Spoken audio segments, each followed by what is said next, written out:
อนนี้ก็อยู่ห้องเนาะถ้ากินข้าวอยู่น้องสาวเป็นแม่ครัวเนาะพอกินได้อย่างเติบ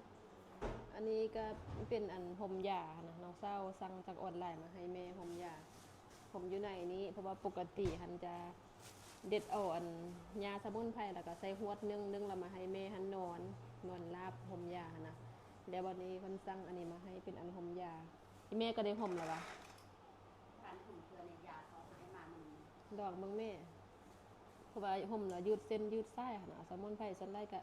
เป็นยาคิโลเนาะมาให้แม่ห่มเด้สดิษแม่ก็นั่งอยู่นี่ทุกคน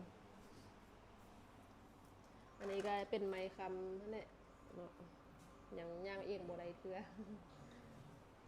ถ้ากินข้าวแรงบ่ได้กินข้าวแต่เช้าพุ่นนะยาอยู่นี่ว่ามื้อนี้สิลองเบิ่งว่าลองเบิ่งอันตัวห่มยาว่ะหน่อยลองเบิ่งลองเบิ่งว่าเป็นตาอยู่บ่เนาะทุกคนในลองเบิ่งมีอันนึงอันตุ่มหรืออันนึงเดี๋ยวเราก็นั่งอยู่ไหนกันเดี๋ยวแต่หัวออกหน่อยเนาะ